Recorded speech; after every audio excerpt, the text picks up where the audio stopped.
Hey, good morning, and we're going to welcome you to the 10th Annual Slave Dwelling Conference. And I'm going to turn it over to our speaker, Miss Jeannie Purtle. Good morning, everyone, and thank you for joining us today. Thank you for joining the conference. I know you're enjoying many wonderful speakers and getting lots of insights.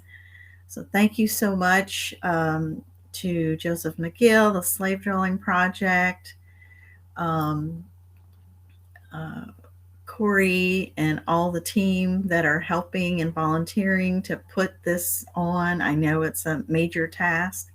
So let's get started. The peaceful transfer of power, understanding, overcoming resistance to changing the narrative. So I am Jeannie Purtle. I am the director of educational programs and partnerships for Historic Sotterley, which is a museum in St. Mary's County, Maryland. Um, I've been there for 11 years. So I've been in many meetings, trainings, seminars, and other programming events over the years. And when discussing the ideas of a diverse and inclusive narrative about interpreting slavery, history, and systemic racism, I mentioned the subject of power as being behind the fear of changing the narrative. People often balk at that notion, but the fear of losing control of the historical narrative is based on the fear of losing the power over the narrative. Today, I will discuss the problem, the pain, the patience, the persistence, the progress, and the peace to help those who are working to change the narrative and those resistant to this change, as well as helping us with understanding this resistance in ourselves and others. And just a disclaimer, no organization, including mine, has arrived. The power problem. I remember years ago attending a presentation by Nicole Moore, and many of you know Nicole. She is actually a part of this conference this weekend. She was telling of her experiences as a living history interpreter at a historic site of slavery. She explained that if there was any visitor who had questions about slavery or the enslaved, all the other white interpreters would guide them to her. She explained how this bothered her. She said to the audience, "It's everyone's responsibility to tell this story." I can say I really took this to heart, and she was so right. But little did I know what a personal and professional challenge this would be. As a white woman, I'm still learning, and this is a lifelong process. I was hired on at Historic Sotterley in Hollywood, Maryland in August of 2010, over 11 years ago. They had just received a grant to do a reinterpretation. I was green, and although I came from an education and social science background, I really knew very little about Sotterley's history and how long and complex it really was. It has changed my life. I've made lots of observations and learned along the way. Sotterley is a site of slavery. The museum was founded in the early 1960s by the granddaughter of J.P. Morgan. Its land was inhabited by native peoples thousands of years before 1699, when what would later become known as Sotterley began with the purchase of land on the Patuxent River.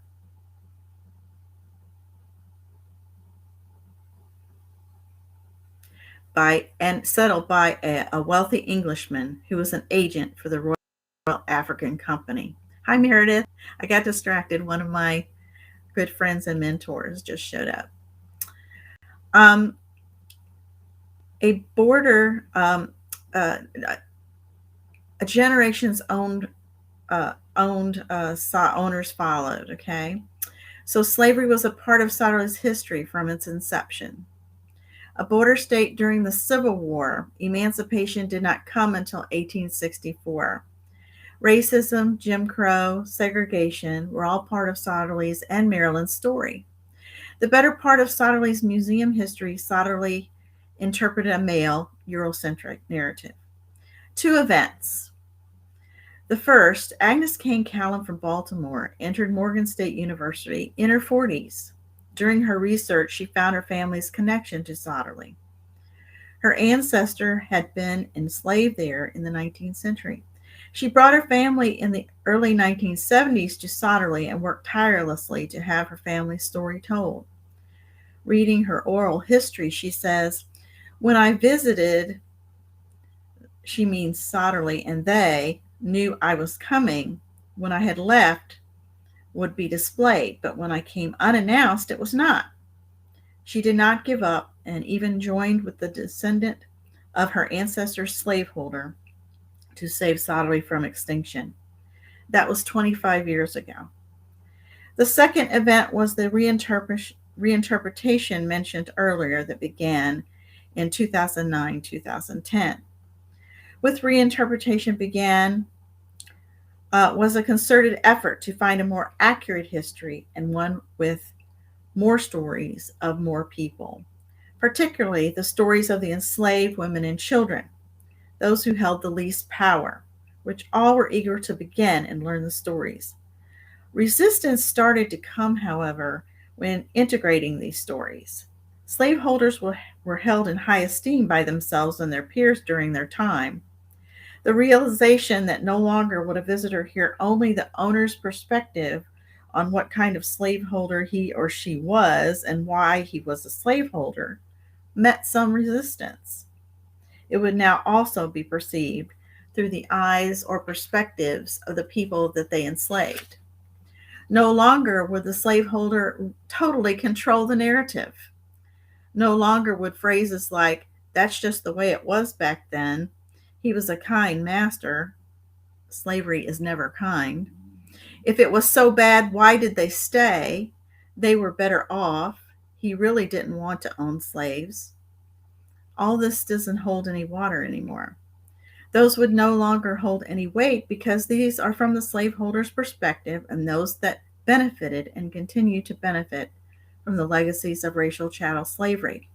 The fact that people not only survive but thrive culturally and spiritually despite their enslavers is brought to light. Another one I hear from some historians even, we can't tell what he, the slaveholder, believed felt. I find that if I read primary documents that you bought and sold people, you sold away their family members, you joined a vigilante group, you did everything in your power to preserve the institution of slavery, you tried to get reparations for lost property at every turn, I pretty much can tell how you felt about slavery. The problems are many: the lack of compassion, ignorance of truthful history, the fear of acceptance and changing what you've always believed, the realization that you have benefited from white privilege, of being the default group, the possibility that you yourself have been complicit, and the greatest fear of giving up power over the historical narrative. All are great obstacles to overcome. In museums, historic sites, and other nonprofits, diversity is different than equity. You can have some people of color on your board, but that does not necessarily mean the power has shifted. Just like most things in the US, power is governance and who has the purse strings. If we supply grants, we have power to make the rules on who gets the grants. If you have a descendants group, who decides the rules for being part of the group? Do they have any input or control over interpretation? Are they segregated? Are your stories within your interpretation still segregated? Do you separate African American history tours instead of embedding it in all your exhibits, tours, and programs? Is the African American interpreter the only one talking about slavery and the enslaved? Do you and your museum staff and board participate in equity assessments and training? And the last frontier, does development, of course, development is the fundraising part of a nonprofit or any organization, does it cater to or promise to those that will support but only support their way. Okay. Well, are they on board with an inclusive narrative? Um, one story I'll tell about a development. So when we do brochures, and we were doing development brochures, and there was pictures on this for a campaign, and there was one of my favorite pictures that we have was an African American woman at one of our Middle Passage ceremonies that we had in 2012, and outstretched hand over the water, beautiful dress, um, just a striking picture, just a striking moment. Well, we heard things like, where to put this picture, and putting on the front did not go forward. It was put back some because comments. I've heard comments from people that want to support, think they want to support, but they'll ask questions like, "So you don't only talk about African Americans, do you?" Um, so they need some education on what they're supporting. And the answer should be, our stories are diverse. Our stories are from multiple perspectives. But it's always amazing to me how for eons, um, the only narrative is a white Eurocentric narrative, and that when you start including and embedding these stories, that you get that fear that somehow the white narrative is going to be lost. So development is one of the last frontiers in a museum, because money is a big deal, especially in a nonprofit or some other organization like that. Okay, so the pain. When I listen to mixed groups of people that descend from slaveholders and the enslaved, I hear a common thread. Everyone has felt pain when coming to grips with the truthful telling of this history. Descendants of enslaved have lived the harsh legacies of this history, and most carry generational trauma. They have experienced racism, both in microaggressions and blatant acts and words. They often feel a range of emotions, from anger about what their ancestors endured to inspiration at the resilience of their ancestors. There is also the complication that some are also descendants of the same slaveholders that held their people in bondage. Yet another legacy. So deep is the legacy embedded in our government and social systems that were established on the basis that people not of white Western European descent were inferior and not equal. Those of us who are white, we seem fragile when confronted with the reality of our own history. And of course, most people probably in this audience have heard of the book White Fragility. The chapter on white women's tears really kicked my rear. Okay, but if you haven't read it, please do. Our friends of color grow weary of explaining and defending as they wait for what should be the obvious compassionate response. Our faith, often used to justify our wrongdoing, ironically sustain the spirits of those in bondage. We whites like to blame others for these injustices instead of accepting the truth of our combined history. We refuse to hear the history, or worse, deny others from learning their history. We become confused or even angry when we are lumped in a group. This is because whites see themselves as individuals and categorize others in groups. Therefore, white people don't understand why black people don't agree on how to solve problems or don't respond the same way. We still see others as a group instead of realizing that each person is an individual. The patience. I often hear people in museums or change groups lament about, why didn't more people of color attend, or why don't more people of color volunteer? Like, if we build it, they will come thing. Well, Using Sotterley as an example, although I believe lots of museums have a similar story, Sotterley was a site of slavery that is open to the public. There are sites of slavery, but fewer are a place that dares to interpret history or is public. But like most places, museums told the same white centric narrative unless it was specifically a museum for and about other ethnic or racial groups. Sotterley, the nonprofit museum, was created 60 years ago. Schools were still segregated, churches were segregated, or seating was segregated. People and families were still working there, and some of their fathers and grandfathers were not allowed in the house or surrounding yard.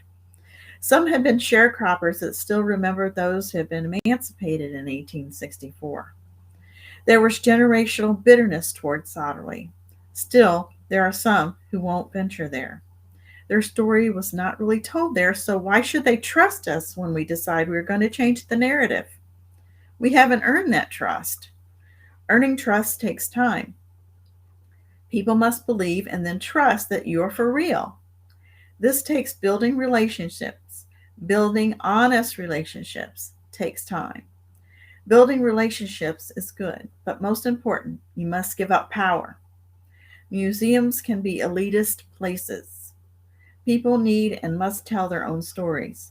This is one of the hardest obstacles to overcome in museums. I see this with oral history. First, it has just recently become okay in recent years in the museum world to seriously count oral history of people of color as part of historical record. I always thought it funny that we love to hear made up stories of pirates, but an oral history from a black person was suspect. Someone made up rules for how you do an oral interview, and who was that? Who made up the rules? And that's a question you have to ask for most operations and interpretation in a museum. Who made up those rules? Okay. How about just let people tell their story? Oh, it may not be totally in agreement with other interviews. It may have a misremembered name or date, but a serious historian will always use more than one source. So these perceived problems should not be problems. What you want is an oral history.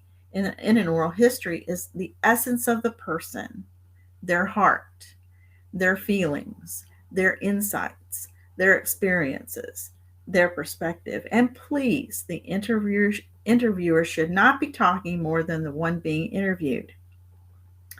It also is important to not have a power disparity between interviewer and interviewee. In other words, they need to be able to trust you. A word of warning: whenever there is grant money, the smell of support, fame, any of those things, this work can become exploitative very easily. Check your motives daily, individually and institutionally. Why am we doing this? The founder of the Association for the Study of African American Life and History, ASALH, Carter G. Woodson, son of former slaves, was the second black man to earn his PhD from Harvard in 1912. He was considered the father of Black history. He first established Black History Week, which corresponded with the birthdays of Lincoln and Frederick Douglass. This later became Black History Month. It is in this month the organization announces the theme of study for the year. Never intended to be the only month of the year to study Black history, only the first of 12.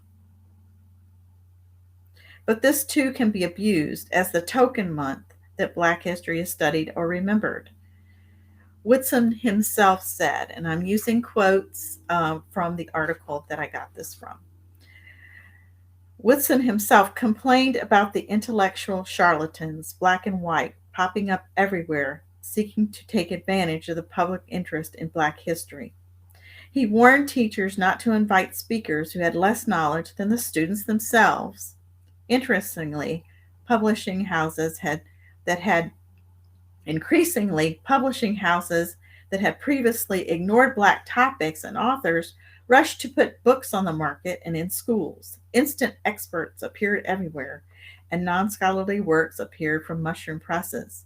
In America, nothing popular escapes either commercialization or eventual trivialization. So Woodson had his hands full in promoting celebrations worthy of the people who made the history. And that was by Daryl Michael Scott. The persistence. This is a lifetime of work. It never ends. Sometimes there is joy and often despair. It doesn't take many years for a whole generation to forget its history. People who forget, people who forget become easy prey for misinformation. They can lose their sense of belonging, their sense of perseverance. The goal in education is to promote critical thinking, being able to see an issue from multiple perspectives, being able to do self assessment and how and if to apply this knowledge, being able to relate knowledge learned from the past and see real relevance to the present without falling for logical fallacies. This learning through multiple and diverse perspectives also creates compassion and empathy for others. Beware, the enemy of equity is very clever. It often disguises itself under another name. It may become a buzzword to instill fear of ideas or change. It loves to make you focus inward instead of reaching outward. It promotes ignorance, blame, and distrust, sometimes violence and death. It numbs or kills the conscience to murder compassion. It gives a false sense of security. It destroys lives, communities, even countries. When you tell, just a word of experience, when you tell this history of change after you're a site that hasn't done so, you will lose people in the process. You'll lose teachers, docents, board members, employees, even. Um, and that could instill fear. Oh, we're losing people. Well, just know that when you change this narrative, you will. Okay. Um, People, your teachers and docents will have to be better trained because this is a complicated history. You have to have some finesse. You have to know where to touch people where they are to bring them forward. Um, People have to trust us in the community, trust you that you can tell the story, trust your organization that you can tell their story and you're going to do it accurately and fairly and completely. Okay. For museums, you can't let ignorance stand. A tour where you can tell they want to hear the. Sometimes I know that uh, they're there sincerely, is purposefully, and they want to hear the story, but still, uh, they might go.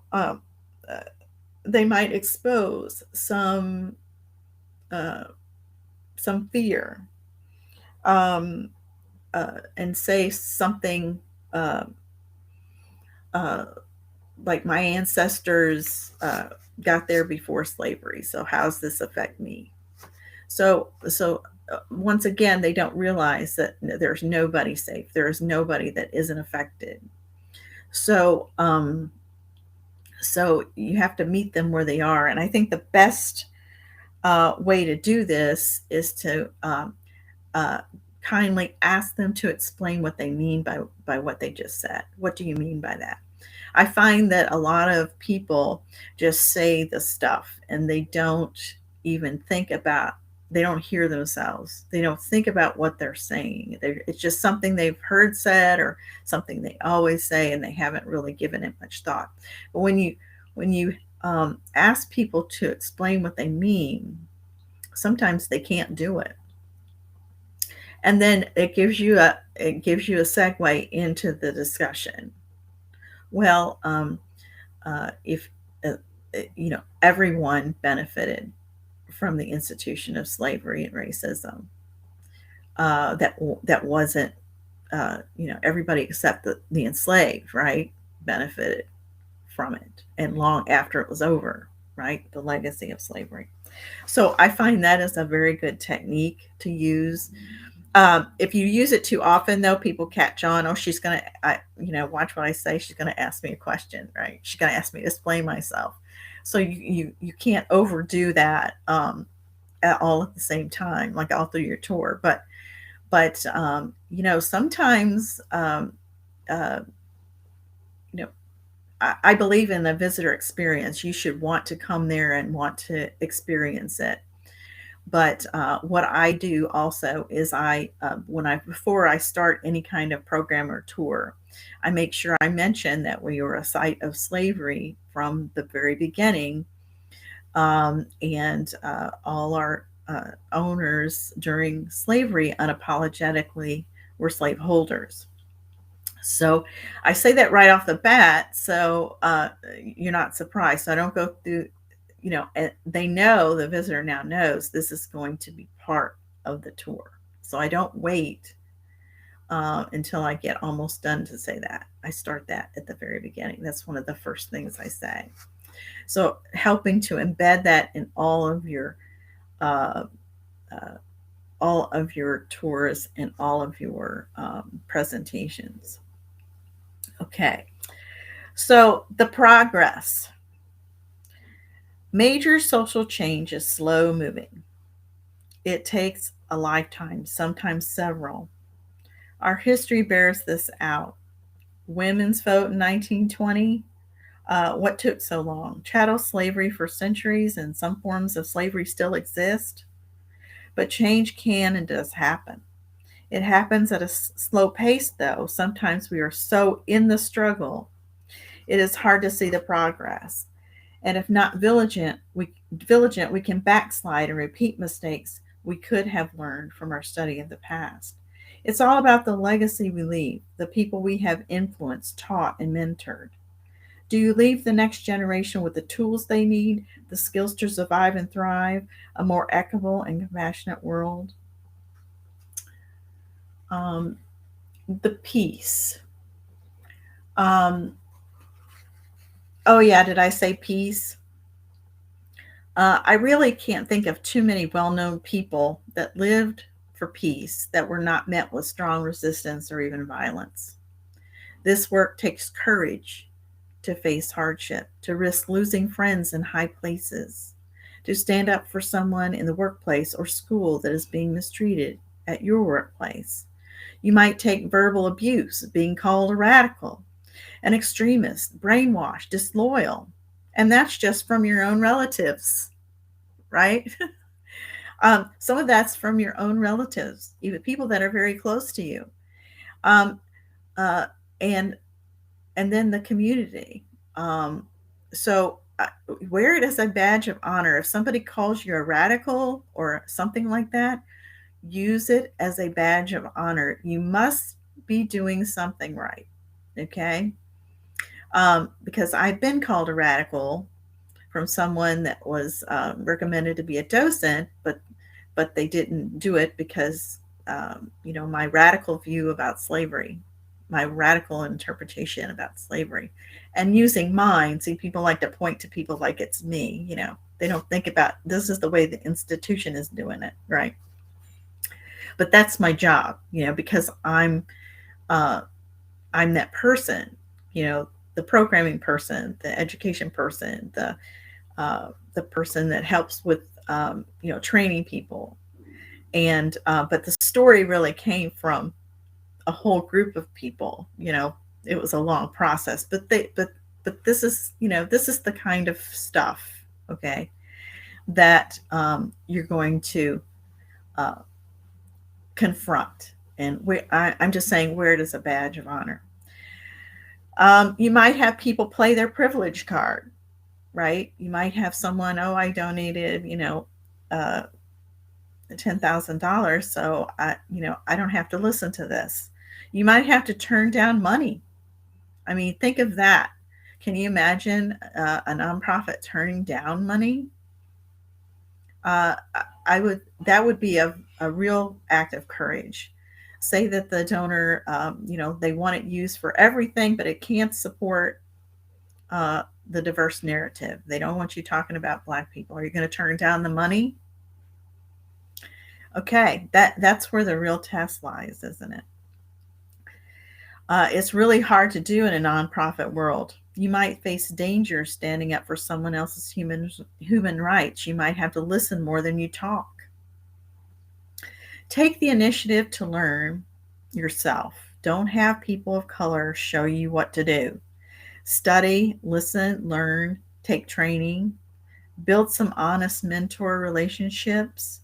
And then when you do that, then you can have honest conversations with your mentors and those close to you that can help guide you. And you can ask those difficult questions and trust that you'll get an honest answer.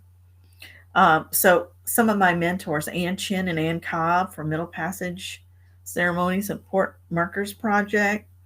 Um, I have several mentors that are in this work from St. Mary's College of Maryland, our local college. Um, uh, Meredith Taylor here on the chat is one of those people. So that's it's annoying uh, when you know just throw up your hands and say, "Show me how to do this." You have to take initiative, right? Um, be open, keep your heart open and your mind open. You will always catch yourself thinking in new ways. You will also catch yourself messing up sometimes. That, oh, wait, I didn't think of it that way. Forgive yourself. Admit that uh, yes, this is something I need to address and move on. Okay, there is always hope. Keep working. So, thank you for joining me today, and I hope you have a wonderful day. Make sure that you visit either some of these presentations live, or they're going to be recorded, so you don't have to miss them. Let me see. Do I have any questions over here? I have comments. We have with us. We have Meredith, of course. We have Stacy. Thanks for joining us. Karen. Could my helper please scroll down the chat there so I can see it? Maybe I can do it. Oh, I can do it. Okay, good. Um, we have Karen. We have Melina. Thank you. Um, Mary. Thank you. Hi, Nancy. Thanks for joining. Let's see. We have Omar. Okay, thank you. Uh, we have Carolyn.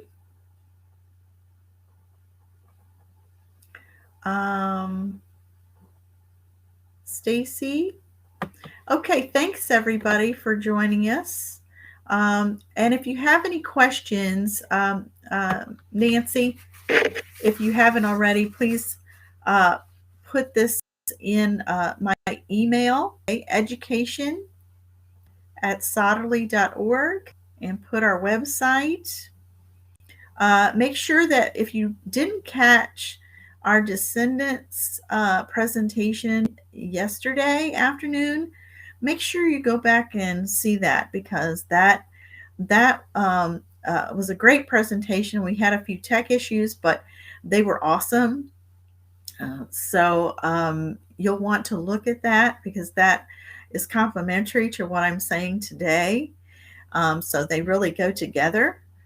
And you can go to our website at Historic Sotterley and our YouTube channel, and we have some oral histories of some of those people that spoke on there. So you can sign up for our programming and come and visit us. And we thank again Joseph McGill, and the Slave Dwelling Project for including us on this conference this weekend. And keep supporting those places and partners that have like missions. Oh, Meredith, you have Stacy had a question, so let me look at that one. All right, good. I can see him myself. All right. Um, Stacy, how do you handle the fear on the part of board losing funding? Um, Education. Um, if they're having fear of that, that means we need more uh, diversity training, equity training. Remember, diversity and equity are two different things. Diversity is you have different people that don't look alike or come from the same background uh, together, but that is not equity necessarily. You can have that and still not have equity. Like equity is uh, uh, uh, giving food is a charity, right? But figuring out why there's a food desert, that's equity, right? So there's a difference. So if you have that, then that means you're bored. And uh, remember, Sotterley is not totally there yet. Well, you'll always be striving. So that means they need training, right? They need some training. And Meredith asked, so that's what I'm going to tell you. Um, that fear is coming from because they're not, they're not really getting it yet. So they need some training. So do you have any, Meredith says, do you have any suggestions for addressing the donor shift? Um, that's another fear that sites have to overcome. This fear of, well, if we tell the story, we're going to lose such and such and such and such. A lot of times that is not true. If you explain what you're really trying to do, like you can, how the people use make buzzwords out of things. You can use the English language to diffuse these situations. Um, uh, so a donor shift, uh, really, I don't think I can't think of, unless I'm not informed about it, which I don't know everything that happens behind the scenes, but um, you know, many of our donors are all on board, and that takes education too. I'll turn to education. It takes first of all, you have to understand what you're doing yourself in order to explain to a donor what your purpose is, and you have to have that same savvy when they say things, like, what about, you know uh, are are we only going to talk about black people now? You have to have an answer for that, and that takes education, right? That takes training. So and I always point out that, African Americans in our society, they've they've donated and created many museums, and they're well aware of nonprofits and how they work. And uh, they can raise money in grassroots. They do so much for your mission and your story. So that's an assumption that that we'll ask all our white donors, and we won't ask our African American donors the same things. Um, that's an assumption. Okay, don't assume. Um, they're well aware, and they're great givers. They're great fundraisers. So I think that it goes back to education and training for the board. Um, um, and let's see, did I get all the questions, everybody? Let me scroll down here and make sure.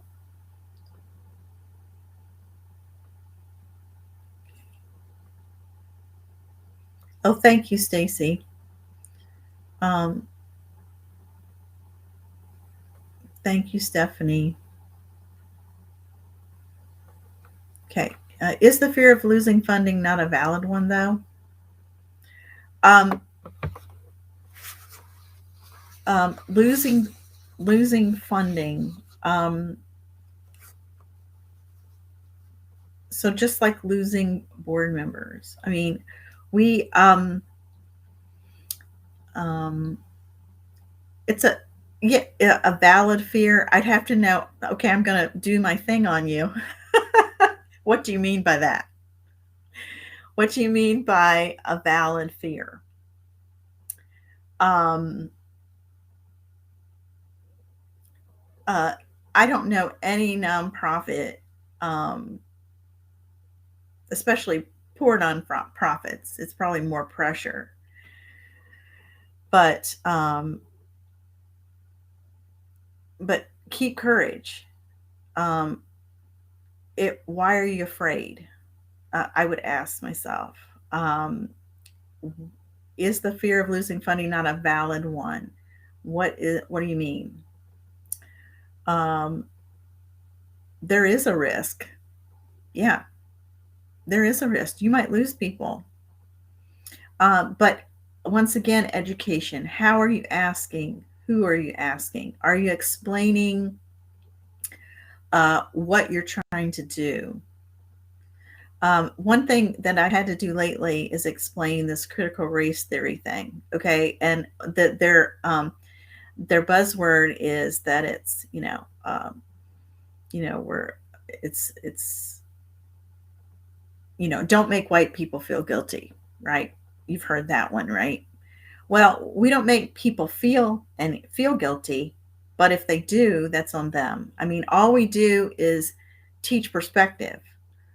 They're going to hear the perspective of someone who was enslaved in the 19th century and what their life was like, and how much their child was sold for, and you know what they had to how much they had to work, and what injustices they had to put up with, and how they were going to feed their families, and what clothes were their kids going to have any clothes. So being treated as chattel, right? So we're going to say those perspectives, okay? And what a person takes in with that, if they feel something, and I hope they feel something, that's the whole point. If they feel guilt, they have to ask themselves, why am I or they feel bad. Well, isn't that good? Don't we want to be compassionate? Like, for centuries, people that held slaves have you to do that to somebody else. You have to turn off something in your brain, right? You have to numb your conscience to do that to someone. And it's embedded in the culture so that you're trained not to have a conscience when it comes to how you treat Black people, right? Well, you're trying to wake that conscience up. And when you do, you're going to get dissonance, right? You're going to get that ping.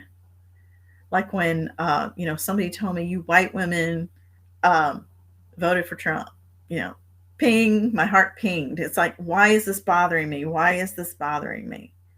Uh, uh, I didn't vote for Trump. Okay. But why would they say that? And I figured out why it bothered me. It's because they lumped me in with a group, right? I'm not used to that. I'm not used to being lumped in a group. So you have to figure out, so it's the way you explain things. So when you get confronted with that, you say, we tell it from different perspectives. We let them tell the story, right? We let the people in the historical record tell their own story.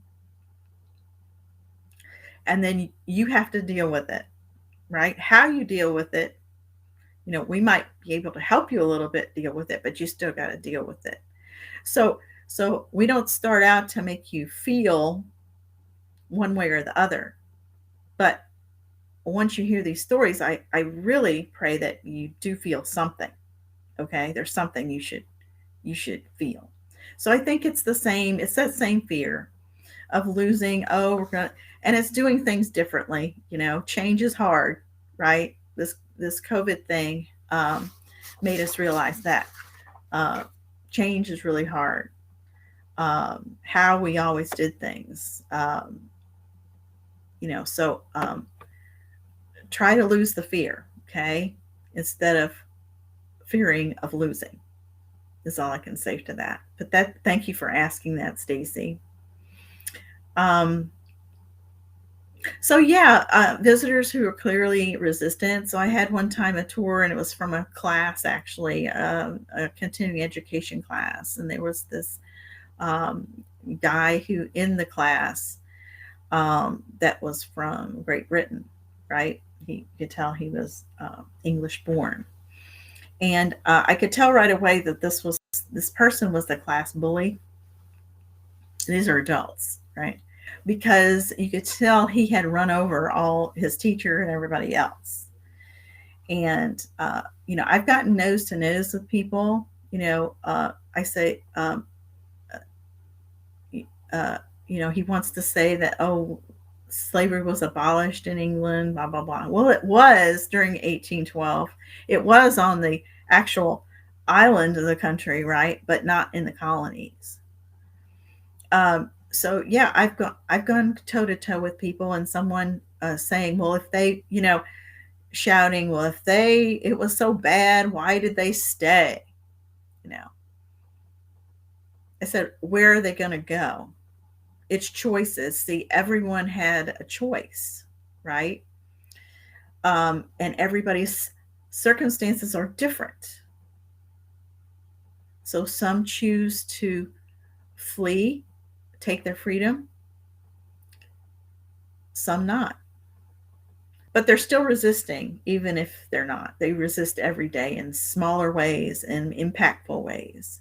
But just because they didn't choose to leave because they have 16 kids and there's no place to go, doesn't mean they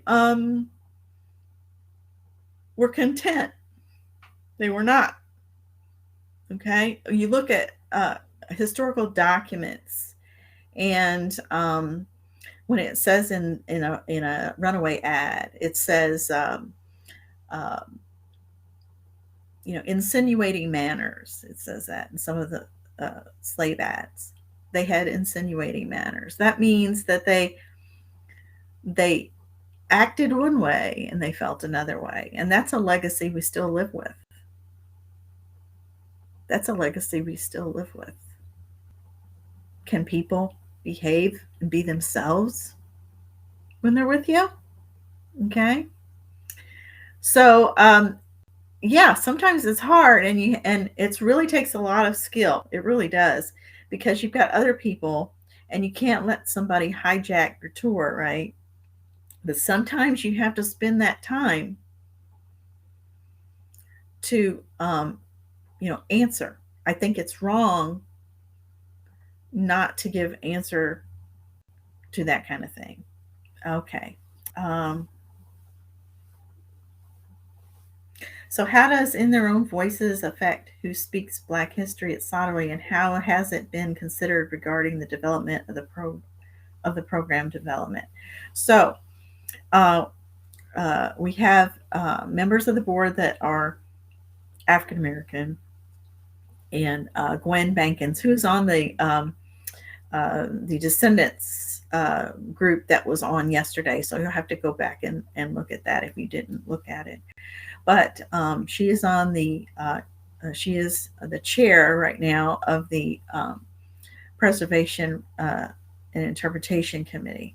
So we do this, there's not a thing usually of consequence that I don't inform or seek advice or have people look over things that I do.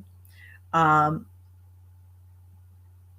um, so it's all about that's what it's all about. and the more people can tell their own stories, or the more research can be done on individuals, so the documents can tell their story, the better. Using real names of people is really important. Um, Instead of just saying the enslaved, or those people over there or whatever, you say that they have names. That's really important. Um, Even if it was a given name way early, like in the 1700s, when of course that wasn't their African name, it was given, but still, that person was there. So the more names you can have, the more you can do research on individuals, and it's lifetimes of research. Um, so it always affects. Now, I will say, uh, you know, uh, we do a lot with the little at Sotterley. So, um, my wish is for maybe when I no longer work at Sotterley, maybe a descendant will take my place. Um, that would make me happy. So, in their own voices as much as possible, and not telling communities what you're going to give them, but ask them what they really need. That's important. That's part of the problem I talked about earlier about why didn't they come? Well, did you ask for input about what they needed or wanted, or did you just, make up the program and throw it out there? So that kind of collaboration has to go on. So I hope that answered your question, Kathleen. How do you address the guilt, fear, hurt of donors even again? Um, Education. Um, Too, and I'll give you a personal story, Carolyn. I am from a border state. I am originally from Missouri, so I understand the border state thing, and I work in Maryland, so another border state. But doing my own ancestry tree, I had a whole, I have like a lot of white people in border states that still have ancestors there. I had um, I had ancestors on both sides of the Civil War, but my um, in Missouri, but my Civil War, the Confederate history did not get passed on even to my own father, but it was his great grandfather. Um, so it was about the time that uh, the centennial of the United States, and it was a fad then to name your children after presidents, right? So I go over my great great grandfather's children, okay, and one was named George Washington, last name Campbell, right? One was named James Madison Campbell, and my great great grandpa was named Robert Lee Campbell. So when I first connected those dots, I went, oh my word, you know. Um, so, two, it's that calmness, we're all there, we're all dealing with it. So, putting yourself, out there, being honest with people about your own history too helps. Um, um, so, I think it, and if you watch the Descendants, yes, from yesterday, um, we don't just have our descendants on from enslaved on there. It's also descendants included from slaveholders too. So that is explain. They explain that perfectly, and they tell you exactly how they feel, and or how they felt and how they deal with it. So we it's there's none of us that's not affected. So I think that uh, you know um, that fear and that guilt, those are things that we can overcome if we just ask, why are we afraid? Why do we feel guilty? And figure out those things. That's part of critical thinking. Figure out why this happens. And a lot of that is a personal thing, but we can help people make that examination too. Okay, very, very good question. Um, oh yeah, so Karen, once again, go to when you go back to the recordings of yesterday when they come out. Um, Go to the descendants that are speaking there. So it's my other one. There was some tech issues, like I said, but they did great. So go back and watch that. So that'll answer your questions. Um, okay, and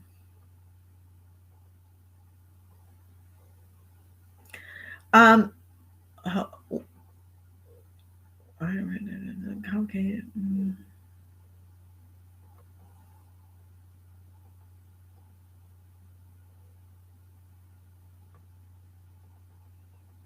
Okay. Uh, Good luck, Marlena. Okay. Okay.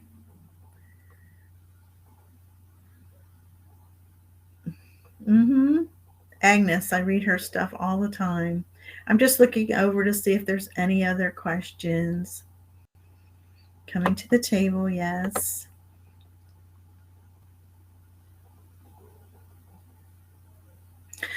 Uh, um,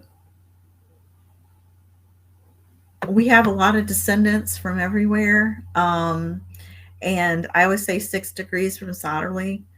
But there are some that consider themselves descendants that have mixed heritage like that. So, but how and when, I don't know. Um, so because their people come from all over the place. So Sotterley is just one branch of their tree.